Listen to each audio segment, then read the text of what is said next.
instan ya, bisa langsung dicup. Nah, ini cutting ninel kita yang berusia 2 minggu, jadi kita nggak beda-bedain lagi ya ke depannya.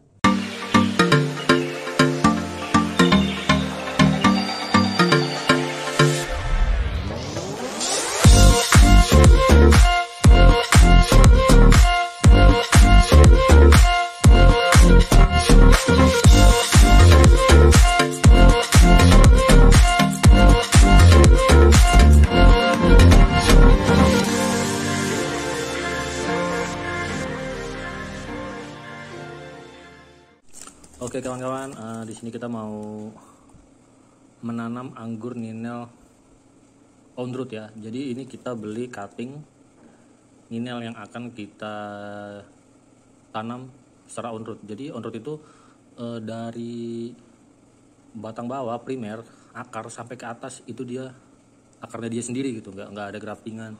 Karena ninel ini termasuk varian anggur yang memang cukup kuat untuk beradaptasi di Indonesia gitu. Dia juga lebih kuat terhadap jamur, dan dia pun banyak ya orang-orang yang udah nanam ninel on root dan itu tanahnya basah gitu selama lebih dari 5 hari itu masih kuat, akarnya nggak langsung busuk dan pohonnya nggak mati. Jadi ninel itu termasuk varian yang kuat lah, cukup bagus adaptasinya. Oke, ini sekarang kita buka dulu ya, kondisinya nggak terlalu baik ya. Ini batangnya juga kering. Untuk cutting yang udah ngelewatin perjalanan cukup lama kayak cutting ninel yang kita baru beli online ini, nah treatment awalnya dia diapain sih? Ini pendek aja. Ini cukup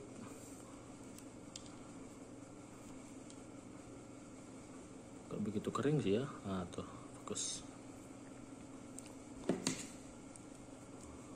Oke, untuk bagian bawah ini dipotongnya miring, jangan dipotong lurus.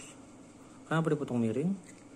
Pertama biar dia gampang aja gitu nancepin ya. Kalau dia miring gini kan enak nih, gampang ditaruh di tanah. Itu yang pertama. Yang kedua, kalau dia miring kayak begini, ini penumbuhan akarnya ini nanti jauh lebih cepat.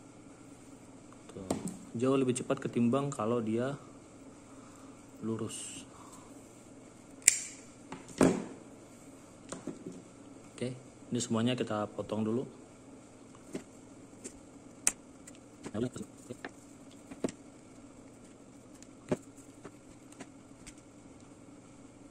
Nggak begitu bagus, kita buang aja. Ini kalau mau dibikin panjang nggak apa-apa juga ya, karena nanti kita akan balut pakai grafting tape. Kita tutup plastik biar dia tidak menguap dan mengering. Setelah itu kita lakukan pelukaan ya. Pelukaan ini opsional nih. Pelukaan tuh opsional, boleh dilakuin, boleh juga enggak.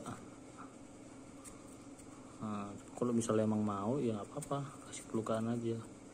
Tapi nanti akarnya bisa tumbuh dari sini. Semuanya kita lukain dulu ya.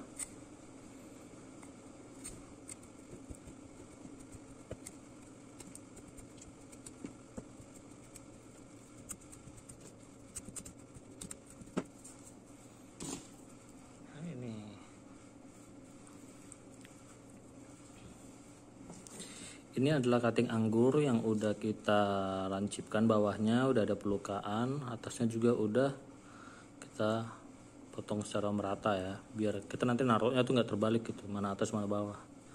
Nah biasanya cutting anggur yang kita pesan secara online itu dia akan kehilangan kandungan airnya selama perjalanan gitu. Jadi gitu loh, kita udah melakukan kita udah bersihin, kita udah potong atas dan di bawah. Nah ini kita lakukan perendaman dulu, perendaman pakai air biasa dulu ya. Kalau yang memang dia sampai kering banget itu bisa lah sampai 3 36 jam. Pokoknya kalau misalnya dia memang perlu banget direndam, dari 12 sampai 36 jam ya, pakai air biasa gitu. Nah setelah itu baru nanti lihat kondisinya. Kalau misalnya memang udah jauh lebih baik gitu, nggak sampai 36 jam tapi dia kondisinya udah bagus gitu, nah itu nggak apa-apa, langsung kita masuk ke treatment yang selanjutnya. Apa treatment selanjutnya? Nah ini ya, merendam cutting anggur kita menggunakan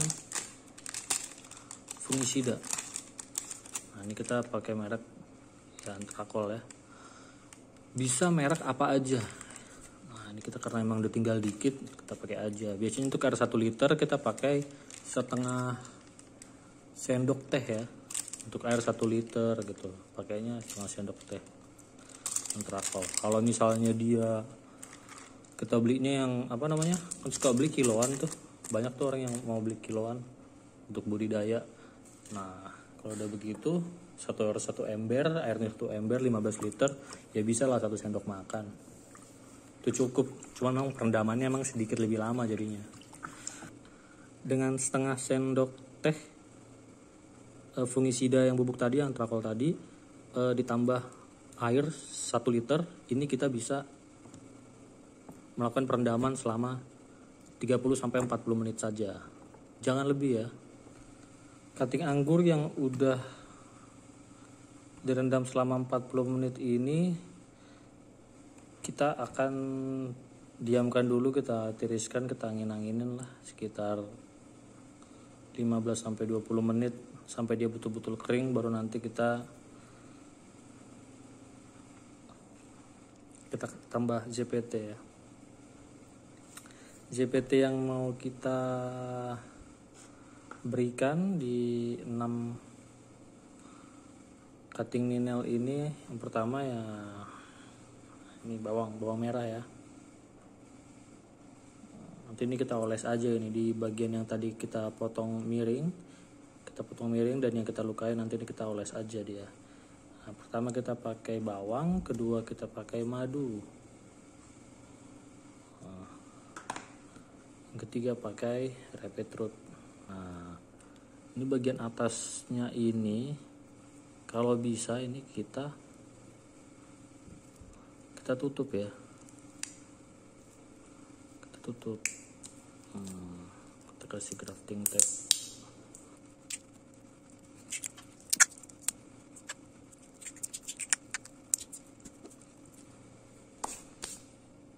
Ini udah cukup kering ya.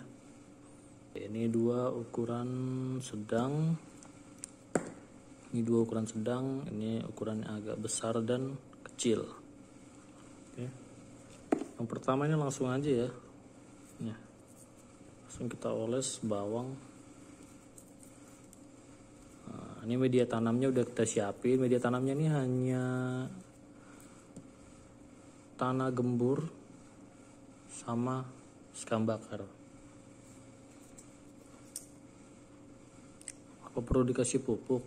Jangan dulu, karena di batangnya ini sendiri sebetulnya udah ada nutrisi ya, untuk dia menumbuhkan cabang, untuk nanti dia mengeluarkan akar sampai berkalus lah. Nah jadi di batangnya ini udah ada nutrisi yang cukup sampai masa pertumbuhan itu. Oke, kita tuncep aja. Jangan lupa nih agak dikencangin dikit gitu. Nah ditepin kayak gini nih, jadi dia tuh nggak goyang-goyang. Oke, kita pakai polybag yang kecil. Kalau ini nanti udah tumbuh, ini akan kita grounding.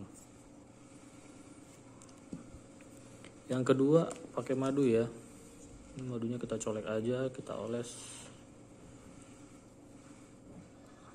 Oke, langsung kita tuncep aja. Ini juga ya, pakai madu.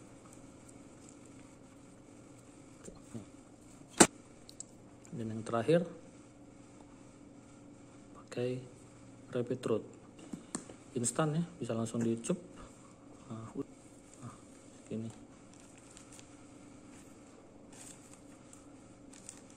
Ini yang terakhir ya, kita taruh aja.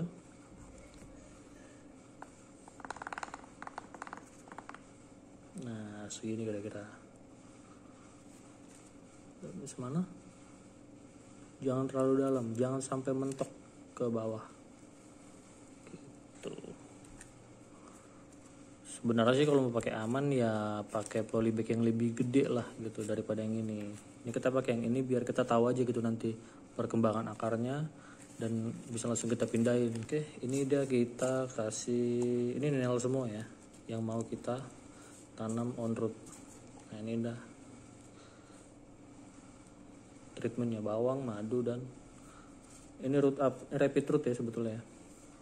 Apa lah, kita aja yang tahu.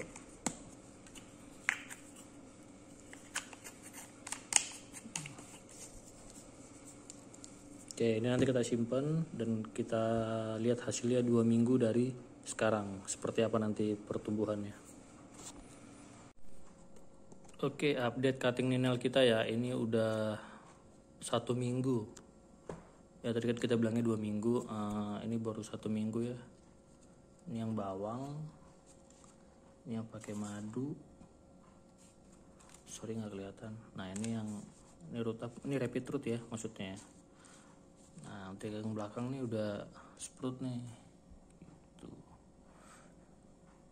Yang bawang, yang madu atau yang ini ada perbedaan nggak gitu si rapid root? Mana yang lebih cepat, mana yang lebih bagus? Ini kan media tanamnya sama, waktunya sama. Cuman memang sih kondisi cuttingnya beda-beda ya. Ini kayak yang ini yang udah daun ini memang dia sedikit lebih gede ya. Sedikit lebih gede lah dari yang lain. Cuma kayaknya ini dari penjualnya dia pohon ninelnya disiksa, ini berbuah terus kayaknya. Soalnya batangnya pada gepeng.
Ini cutting ninel kita yang berusia 2 minggu, jadi kita nggak beda-bedain lagi ya ke depannya. Yang pakai rapid root, yang pakai madu, yang pakai bawang, ke depannya semuanya sama. Kita hanya melihat perakaran dan pertumbuhannya aja. Jadi kita bisa simpulin kalau yang menggunakan rapid root itu lebih bagus ya pertumbuhannya, baik kalusnya untuk yang di bawah, akarnya, pertumbuhan akarnya, sama dia juga merangsang pertumbuhan daunnya itu. Tuh daunnya bagus. Yang madu juga sih teman, tadi kita lihat perakarannya biasa aja ya, nggak begitu bagus lah. Sedangkan yang bawang bukan yang nggak bagus ya, bawang juga ya lumayan lah untuk cutting yang ukuran sebesar ini. 2 minggu dia udah berkalus tapi belum bisa sampai berdaun gitu. Jadi bisa dibilang kalau untuk pertumbuhan awal atau membuat dia berkalus ya paling bagus masih yang pabrikan lah pokoknya. Tapi bukan berarti yang organik nggak bagus. Kalau misalnya pun dia ditanam langsung tanpa bawang, tanpa JPT sama sekali, langsung ditancap, itu juga bisa, cuman kan lama. Nah, bibit anggur yang masih muda kayak begini sebaiknya nggak langsung kena sinar matahari siang ya ke sore. Kalau mau tuh dia dikenain matahari itu dari pagi aja sampai jam 11 tuh. Atau dari jam 7 pagi sampai jam 10 itu juga boleh gitu. Selebihnya udah jangan langsung terpapar lah gitu. Karena belum siap, daunnya juga masih belum daun sejati. Sama kalau bisa media tanamnya nggak usah yang pakai kohe-kohe dulu. Tunggu nanti usianya di lebih dari 3 bulan baru silakan ditambahin kohe. Jadi dia dari awal itu media tanamnya kalau bisa nih kalau di sini sih pakainya dicampur TSP ya. Kalau ada petroorganik gitu. Tapi kalau misalnya nggak ada kan nyarinya susah tuh. Pakai TSP atau SP36 sama aja itu bisa. TSP tuh kayak begini lah. Ini aman sih sebetulnya, nggak akan OD juga karena dia slow release ya. Jadi setelah kayak gini bentuknya, kayak gini, granul.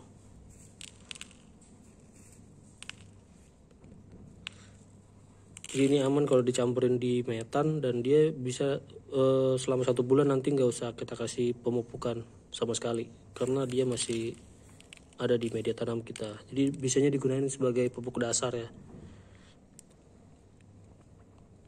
Pupuk dasar itu bukan pupuk yang kita kasih setiap bulan, setiap minggu, enggak. Tapi pupuk dasar itu pupuk yang kita campurkan di media tanam di awal penanaman gitu loh. Makanya kan sebaiknya kan dibilang siapin dulu media tanamnya sebelum membeli bibitnya kayak gitu. Jadi mulai dari fermentasi, habis itu nutrisi di media tanam itu harus betul-betul diperhitungkan. Ini kan sebetulnya udah poros juga, jadi disiram tiap hari juga boleh ini. Atau kalau misalnya dia hujan, kan sekarang lagi musim hujan, jadi nggak perlu disiram juga nggak apa-apa. Gitu. Yang penting tanahnya lembab, bukan basah ya, lembab. Ini nggak usah kita kasih pupuk selama sebulan karena ya tadi TSP itu slow release dan nanti kita tunggu sampai bulan depan ini nanti akan kita grounding dan kita lihat nanti pertumbuhannya seperti apa. Oke, itu dulu ya, semoga video ini bermanfaat. Makasih.